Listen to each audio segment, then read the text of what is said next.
Hello everyone, and welcome back. We think we know this silhouette. It haunts our collective imagination, a spectre stepping out of the fog of history. The wide, brimmed hat, casting a deep shadow, the long, black coat, like a raven's wing, and the face. That impossible face. A smooth, white mask pierced by two glass discs for eyes, and a long tapering beak, giving the man the profile of a monstrous bird. This is the plague doctor, a symbol. An icon of terror, a shorthand for pestilence and death. But a symbol is a flat thing, it's a mask, and the most terrifying things in history are never the masks we see, but the real faces, the real stories. Tonight, we are not just looking at the mask, we are putting it on. We are going to feel the waxed leather stiffen against our skin, smell the cloying potpourri of herbs stuffed in the beak, and peer through those dark glass eyes at a world dissolving into chaos. Forget the Halloween costume, forget the Halloween costume, forget the video game character. The reality of the man who wore this uniform is a story far more complex, far more horrifying, and ultimately far more human than the monstrous caricature it became. This is the story of a desperate invention, a psychological weapon, and a ritualistic garment, all rolled into one. This is the story of what happens when the brightest minds of an age are faced with an enemy they cannot comprehend, an enemy that turns cities. This is the story of the doctor who became a god of death, not by choice, but by necessity. The story begins not in a textbook, but with the simple, tactile act of a man getting dressed for work. Imagine for a moment you are not you are Dr. Michel de Saint-Amant, in the year of our Lord 1630, the city outside your window, perhaps Paris. The usual symphony of street vendors, carriage wheels, and church bells has been replaced by a different soundscape. A single mournful bell that tolls without ceasing. The rumble of the death cart on the cobblestones, and a sound that gets under your skin more than any other, a profound city, wide silence, punctuated by the wails of the bereaved. You are a man of medicine, a man of science, as much as this era understands it. You have studied Galen and Hippocrates. You understand the four humours, the delicate balance of blood, flame, yellow bile, and black bile that governs the health of a man. But the sickness outside, this great plague, it does not obey the rules. It does not respond to bleedings or purges. It is a wildfire of the flesh, a dark tide that respects no station, no piety, no knowledge. It is a judgment from God, the priests say. It is a corruption of the air itself, say the scholars. You suspect they are both right, and both utterly, uselessly wrong. On the chair in your study sits your armor for this war. It is a new invention designed by the brilliant Charles de Lorme, physician to the king. A full body suit of waxed Moroccan leather. It is heavy, stiff, and smells of wax and tanners' chemicals. First the breeches, tightly fastened at the ankles, then the long coat, a heavy floor-length mantle that closes you in. Gloves, boots, all of the same waxed leather. You are encasing yourself, sealing yourself away from the world, sealing yourself away from the touch of your wife, the embrace of your child, because to touch them after walking those streets would be to kill them. Finally, the two most critical pieces. The hat, a wide-brimmed leather cap worn by physicians to denote their profession, a small fading mark of your... And then, the mask. You pick it up. The leather is smooth, shaped by a master craftsman. The glass eyepieces are fitted snugly. You hold in your hands the concoction of herbs that will fill the beak, ambergris, mint, storax mirror, rose petals, camphor, and a dozen other fragrant, pungent things. A secret recipe of scents designed to combat the enemy, the miasma. You stuff the mixture into the cavity of the beak. The aroma is overpowering, almost sickeningly sweet. But it's better than the alternative. It's better than the smell of the street. You lift the mask to your face. For a moment, you hesitate. You see your reflection in the polished glass eyes. A distorted, monstrous version of yourself. You are no longer Michel de Saint. You place the mask over your head, securing the straps. The world changes. Your vision is narrowed to two dark circles. Every breath is a struggle through the dense wall of herbs. The sound of your own breathing is a roar in your ears, a trapped animal sound. You are inside a coffin for one. You pick up your final tool, a long wooden cane. It will be your new hand. You will use it to lift bedsheets, to point to family members, to examine the sick from a distance, to touch no one. You are ready, you walk to the door, and the weight of the leather, the heat, the claustrophobia. It is immense. You are not just wearing a costume. You are wearing the full weight of a civilization's fear. You step outside, and the transformation is complete. The few healthy people, they don't see a man. They see the bird of death. They cross themselves and flatten themselves against the walls, their faces a mask of pure terror. They are afraid of you, and you are afraid of everything else. This was the reality. So what was this bizarre uniform really for? The official explanation, the one you'll find in most history books, is straightforward. It was a product of the miasma for centuries, long before the germ theory of disease became known. Doctors believed that sickness was spread by miasma, or bad air.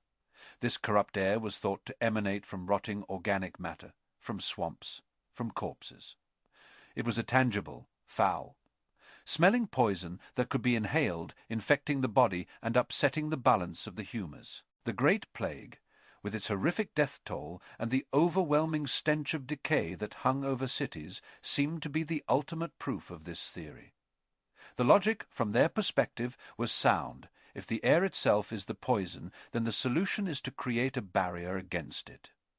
The plague doctor's suit was conceived as the first true hazmat suit, a personal atmospheric bubble. The floor, length, head, to garment of waxed leather was designed to be a non-porous shield, preventing the poisonous miasma from touching the doctor's skin or clothes. The gloves, the boots, the hat, every element was part of this hermetic seal. But the centerpiece of this theory was the mask, and specifically that long bird-like beak, which was anywhere from 6 inches to it was a primitive respirator. It was packed with aromatic substances known collectively as theriac.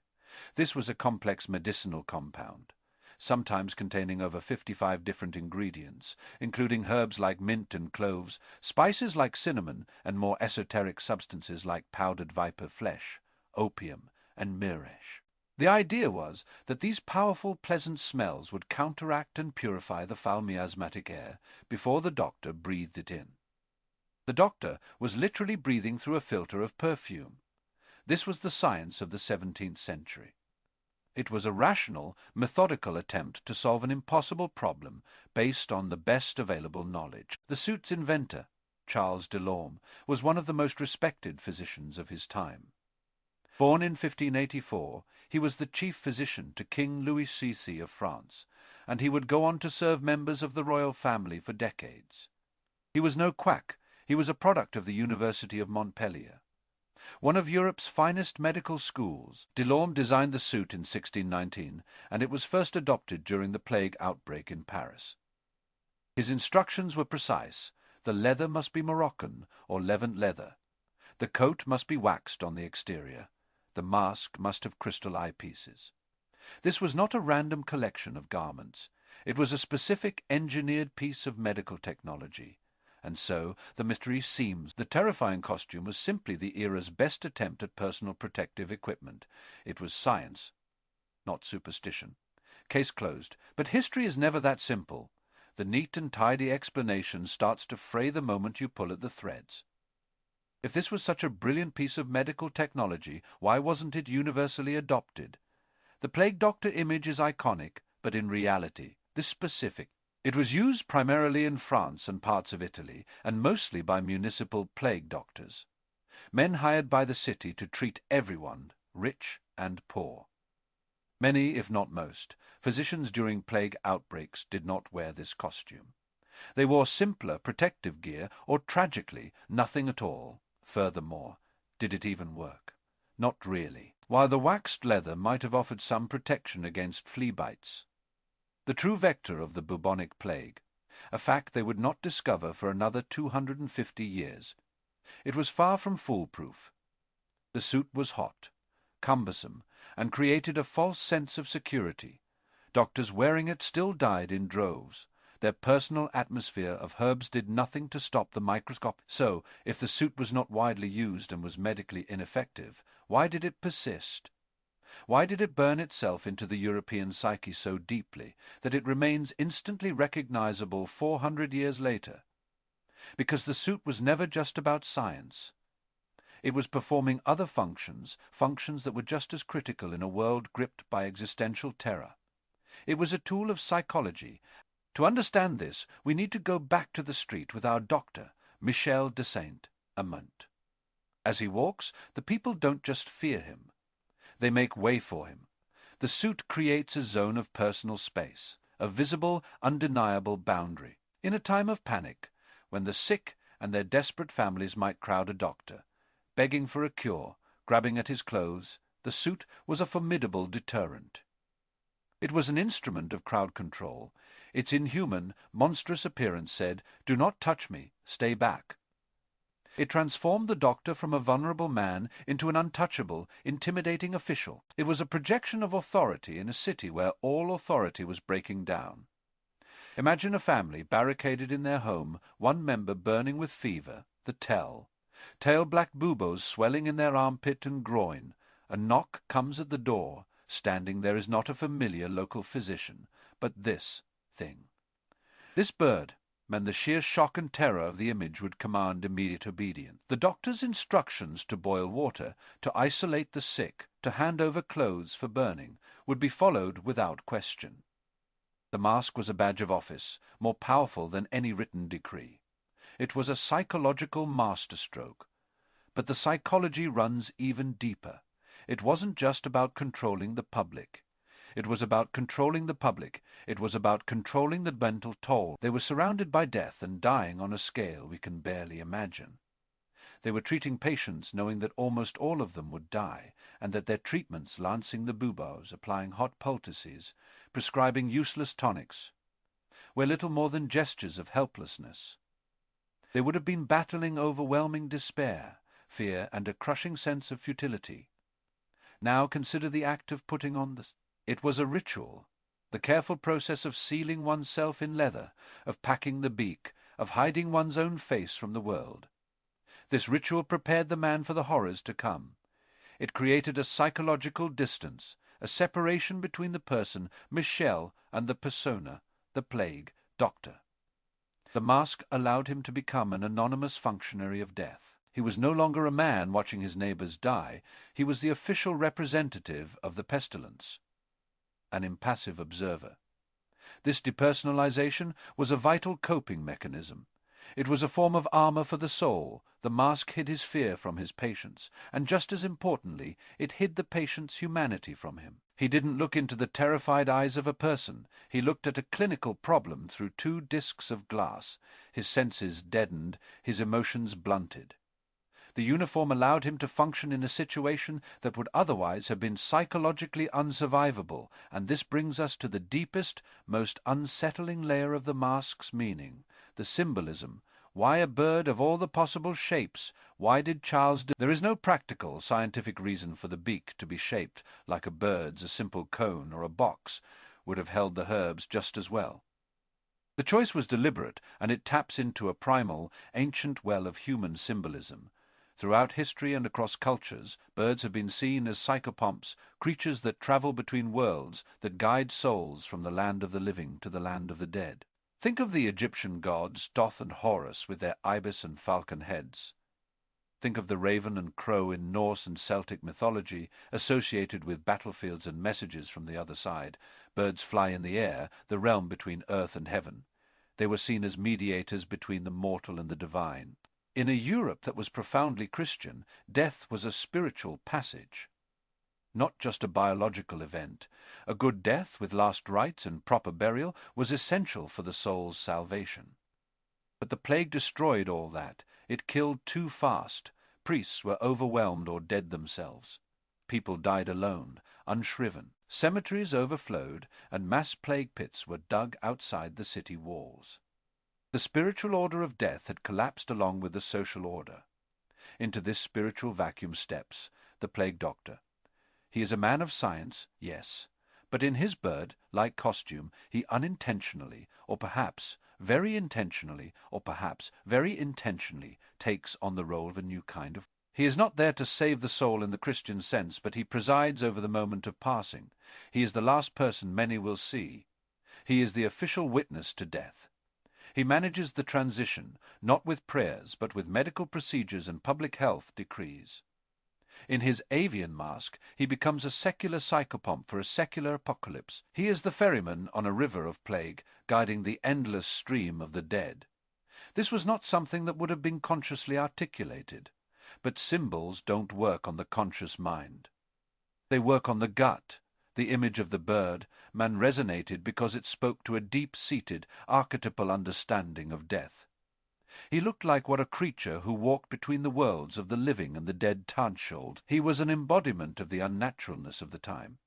The world was upside down, so why shouldn't the doctor be a monster? The suit, then, was a paradox. It was a product of the emerging rationalism of the 17th century, an attempt to use mechanics and chemistry to fight disease. But it was also steeped in a much older, more primitive world of symbols and rituals. It was a bridge between the age of faith and the age of science, and it was a terrifying failure on both fronts.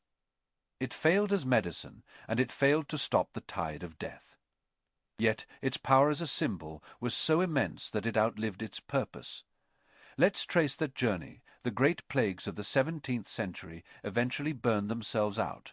Cities recovered. Life, incredibly, the plague doctors, the survivors, hung up their leather coats for the last time. The suit should have vanished into history, a curious footnote. But it didn't. The image was too strong. It began to appear in a completely different context, theatre. In Italy, the character of the Dottor della Peste, the plague doctor, became a stock character in Commedia dell'arte, the popular improvised theatre of the... Here, he was a figure of ridicule. Pompous, ignorant, greedy. His long beak a perfect symbol for his nosy, know-it-all personality. The costume that was born in utter tragedy became a source of laughter. It was a way for society to process the trauma, to cut the terrifying figure down to size by mocking him on stage. From the stage, the mask migrated to another Italian tradition, the Carnival of Venice. During the wild, hedonistic celebrations before Lent, masks were worn to grant anonymity, to dissolve social hierarchies. The plague doctor mask, known as Il Medico della Peste, became one of the most popular and recognizable Venetian masks. It lost its direct connection to the plague and became a symbol of mystery, of mortality, of the dark and macabre side of life that Carnival sought to both celebrate and hold at bay. The doctor who once fought death now danced with it in the streets of Venice. This is how the image was preserved, passed down through the centuries, not as a piece of medical history, but as a piece of cultural folk. It became detached from the real men, the real fear, the real science that created it. And so, when it resurfaced in modern times, in horror movies, in games, in art, it came to us empty of its original context. It became a free-floating symbol of pure, motiveless dread, an empty vessel we could fill with our own modern anxieties about pandemics, science, and death. So, what is the final secret hidden? It was a failed machine, a brilliant piece of theatre, and a powerful religious icon, all at once. First, it was a machine for surviving. A clumsy, primitive machine based on a flawed understanding of the world, but a machine nonetheless. It represents the unshakable human belief that with enough ingenuity, with the right tools, we can conquer nature, we can hold death at arm's length. It is a monument to the birth of scientific hubris. Second, it was a costume for performing, a costume that managed the terror of others and the terror within. It allowed a man to play the part of the doctor in the horrifying theatre of the plague, to maintain order and his own sanity when both were collapsing. It is a testament to the power of psychology, of the masks we all wear to face the unbearable. And third, it was a relic of a dying faith. A strange, almost blasphemous icon that merged the worlds of science and spirit. It shows us a society losing its grip on the old certainties of religion, desperately creating new symbols to make sense of a world where God seemed to be absent, or worse, malevolent. The plague doctor stands at a crossroads of history, a chilling chimera of the medieval and the modern. The terror of the mask, then, comes not from its ugliness, but from its complexity. It reflects the totality of the human response to catastrophe. It is the face of our science, our fear, our rituals, and our ultimate, profound ignorance in the face of annihilation. To fully grasp this, we must return one last time to the man inside, to Dr. Michel de Saint Amant, or any of the countless, nameless men like him. Let's imagine him at the end of a long day. He returns to his empty home, the door marked with a red cross to show the plague is within his family too. He is one of the municipal doctors, often a young physician, or one of lesser reputation. The pay was enormous, but the life expectancy was measured in weeks. He was promised a fortune if he survived. He knows he won't. He moves through the slow, deliberate process of removing the suit, the great coat stiff with wax and something else. Something he dare not name, the gloves, the boots. He is peeling off the persona, layer by layer. He is becoming human. The sudden rush of fresh, albeit still foul, city air is a shock. The oppressive scent of the herbs in the beak gives way to the scent of death that he has been trying to block out all day. For a brief moment he is vulnerable again. He is no longer the bird of death. He is just a man who has seen too much. A man who has seen too much, a man who has seen too much, a man who has touched death. He might look at his hands, wondering if the invisible poison is already on them, already working its way into his blood. He might think of the official records he has to keep. His contract with the city required him not just to treat the sick, but to bear witness, to record the names of the dead. He was not just a doctor, he was a notary of the apocalypse, his quill pen scratching out the end of 1,000 family line. He was a census taker for the Grim Reaper. There are documented cases of these doctors.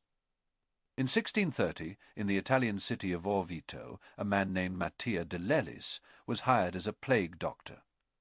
His contract is a chillingly bureaucratic document. It specifies his salary, his duties, and provides him with a full set of the protective clothing. He was a real man who wore a real suit and walked into a real nightmare. The most famous depiction of the suit is an engraving by Paulus Fontist from 1656 titled Dr. Schnabel von Rome, Dr. Beak from Rome. The accompanying satirical text describes the doctor as a ghoul who profits from the death of the rich and terrifies the poor. It highlights the deep ambivalence people felt towards these figures. Were they saviors or vultures, helpers or harbingers of doom? The truth is, they were both, and they were neither. They were simply men trapped in an impossible situation, wearing an impossible uniform. They were the product of a world desperate for answers, a world that would turn to any solution, no matter how strange, to feel a sense of control. The suit was an act of supreme, defiant, and ultimately futile order, making in the face of absolute chaos. It was an attempt to draw a line in the sand against a tidal wave. The secret behind the mask is not a conspiracy, or a hidden cult, or some long-lost occult knowledge. The secret is far more relatable and far more tragic. It is the story of human ingenuity and human blindness locked in a deadly embrace. It's the story of how, when faced with the abyss, we will build the most extraordinary things, not always to solve the problem, but sometimes just to be able to look at it without going mad. The plague doctor's mask is a mirror. 400 years ago, it reflected a world torn apart by disease. Today, it reminds us that the line between order and chaos, between science and superstition, between the human and the monstrous, is always thinner than we think. And it reminds us that the most terrifying spectres of history are not ghosts or demons, but the strange shapes that humanity contorts itself into.